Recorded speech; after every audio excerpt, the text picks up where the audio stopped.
नमस्कार दोस्तों, हमारी आज की इस कहानी का नाम है कसौटी। सीमा दीदी मेरी इकलौती ननद जब भी मौका लगे मायके आ जाती है। सीमा दीदी के आते ही घर का पूरा माहौल बदल जाता है। उनके बार बार मायके आने से मुझे कोई परेशानी नहीं, बल्कि वो स्वयं ही परेशान रहती है। नवदीप जीजा जी तो उनका बहुत ध्यान रखते हैं, उनकी हर इच्छा पूरी करते हैं। उसके सास ससुर भी बहुत अच्छे हैं, उनकी बेटी की तरह रखते हैं। ना पहनने ओढ़ने की पाबंदी, ना घर के काम की जबरदस्ती। सीमा दीदी प्यारे प्यारे जुड़वे बच्चे की माँ है। एक बेटा एक बेटी, बहुत ही प्यारा और खुशहाल परिवार है उनका। हर लिहाज से सीमा दीदी बहुत ही खुश नसीब है। मेरी और मोहन की शादी को अभी 2 साल ही पूरे हुए हैं। मेरे सास ससुर बहुत ही नेक दिल है। मम्मी जी पापा जी ने मुझे हर तरह की आज़ादी दे रखी है। मैं अपनी मर्यादा को पहचानती हूँ। मैं मम्मी जी पापा जी का बहुत ख्याल रखती हूँ। समय पर खाना पीना, समय पर दवाइयाँ, उनकी हर जरूरत का ध्यान रखने की कोशिश करती हूँ। मेरा प्रयास यह होता कि उन्हें किसी तरह की कोई परेशानी ना हो। मम्मी जी को तो मैं कोई भी काम करने नहीं करने देती हूँ। मेरा मानना है कि जैसे मेरे मम्मी पापा है, इस उम्र में उन्हें सुखी देखना चाहती हूँ, वैसे ही मोहन के माता पिता का ख्याल रखना हमारी जिम्मेदारी है। जब हम चीज दिल से स्वीकारते हैं तो कुछ भी करने की परेशानी नहीं, वरना सुकून मिलता है। और अपने के लिए कुछ करने से सिर्फ सुकून मिलता है, बल्कि घर की सुख शांति भी बनी रहती है। मम्मी जी पापा जी और मोहन को मुझसे कोई शिकायत नहीं। हमारा आपस में अच्छा तालमेल बना हुआ है। बस सीमा दीदी मुझसे नाखुश है। उन्हें मेरे हर काम में देख निकालना ही होता है।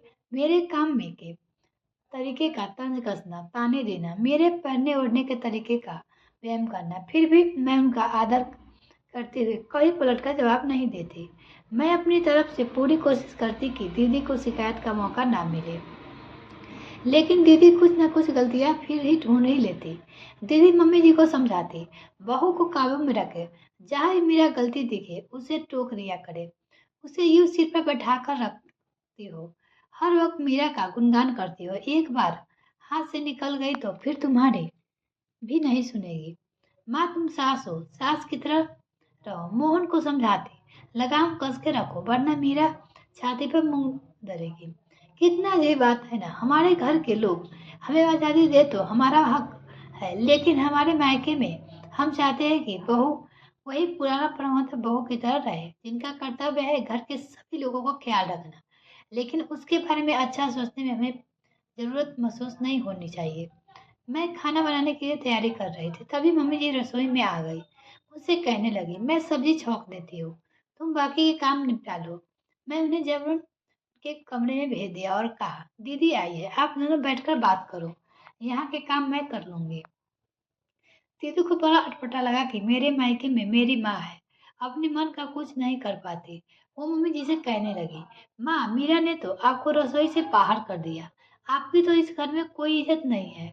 देख लो, जुम्मा जुम्मा 4 दिन हुए ही नहीं इस घर में आए, पर पूरा घर अपना हाथ में ले लिया, सबको अपनी मर्जी से चलाने लगी। माँ जरा संभल जाओ, वरना यह पूरा घर बिगाड़ देगी। मम्मी जी बोली, अरे नहीं, ऐसा नहीं है, बहुत प्यारी है मीरा, हर काम बड़े प्यार से करती है, हमारा बहुत ख्याल रखती है, हमें ठेस भी नहीं लगने देती। हमारी बहू बहुत इज्जत करती है, बहुत सेवा करती है, हर काम वक्त पर और सही तरीके से करती है। माँ तुम बहुत भोली हो, यह सब दिखावा है। तुम हमेशा याद रखना, वह तुम्हारी बहू है, बेटी नहीं। बेटी जितना माँ बाप का चिंता करती है, उन्हें प्यार और इज्जत देती है, उतना बहू नहीं कर सकती। आगे दीदी कहने लगी, मुझे तुम लोगों की बहुत फिक्र होती है, इसलिए बार बार आ जाती हो। तुम तो अपने मुंह से कुछ बोलोगे नहीं, पर मैं बेटी हूँ, मैं समझती हूँ, इसलिए आ जाती हूँ कि तुम लोगों का ध्यान रख सकूं। मम्मी जी समझ चुकी थी कि सीमा कुछ अलग सुनना नहीं चाहती थी है। वह सिर्फ उम्मीद में आती कि उसके माता पिता अपने मन की बात कहे कि बहू के आ जाने से कितने दुखी है। घर में माता पिता का स्थान हिल गया है। बहू मालकिन बन बैठी, बहू से वो परेशान है। बहू उनका बिल्कुल सम्मान नहीं करती। बहू को ना बिल्कुल फिक्र नहीं होती। फिक्र तो सिर्फ बेटी ही कर सकती है। बहू अगर सास ससुर की चिंता करे तो या तो वो दिखावा है, या फिर पक्का कुछ स्वार्थ छिपा है। तभी मैंने खाना लगा दिया, लेकिन सीमा दीदी के चेहरे पर नाराजगी मैं पढ़ पा रही थी। खैर दूसरे दिन दीदी ससुराल जाने वाली थी। रात को मैं मम्मी जी के कमरे में गई और पूछा, दीदी को विदाई में क्या देना है? मैंने मिठाइयाँ मंगा ली है। क्या मैंने जो साड़ी खरीदी वो उन्हें दे दूँ? उन्हें पसंद आएगी। मम्मी जी बोली, नहीं, मीरा हर बार तुमसे अपने लिए शौक से कुछ लाती है। सीमा आ जाती है और तुम उसे दे देती हो, लेकिन वह तुम्हारे प्यार को नहीं समझती। वह तो तुम्हारी बुराई सुनने आती है और निराश होकर जाती है। सीमा मेरी बेटी है, लेकिन उसके विचारों को जानकर मैं बहुत दुखी हूँ। क्यों ऐसी मानसिकता होती है कि बहू बहू है और बेटी बेटी है? मेरे लिए तो मेरी बहू मेरी सबसे अच्छी दोस्त है। यह बात सीमा समझना ही नहीं चाहती। जाने कब अकल आएगी इसे। कमरे के बाहर खड़ी सीमा ने दीदी ने हमारी बातें सुन ली। उन्हें अपनी सोच पर पछतावा होने लगा। क्या हम बिना देखे परखे किसी के प्रति पूर्वाग्रह बना लेते हैं?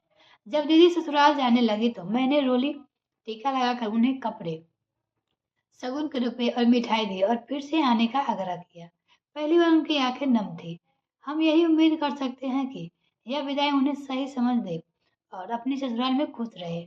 हम दीदी का इंतजार रहेगा कि वो जब भी आए आए, खुशी से हमारे साथ रहे। सीमा दीदी जान चुकी थी कि उनके माता पिता क्यों बहू का इतना सम्मान देते हैं, क्योंकि उनकी बहू उनकी दोस्त बन चुकी है। दोस्ती में कभी स्वार्थ नहीं होता, होता है तो सिर्फ निस्वार्थ प्रेम और विश्वास। आज सही अर्थ में सीमा दीदी मायके से विदा हुई है, त्याग, प्रेम और विश्वास की सी गांठ बांधकर। भगवान उन्हें प्रेरणा दे कि वो अपने घर को स्वर्ग बना सके, घर में सभी से प्यार से रहे और सबका प्यार पाए। यही भगवान से हमारी प्रार्थना है। मिलते हैं नेक्स्ट वीडियो, तब तक के लिए bye. Thanks for watching this video. तो अगर चैनल को अभी तक सब्सक्राइब नहीं किया तो प्लीज मेरे चैनल को जल्दी से सब्सक्राइब कीजिए।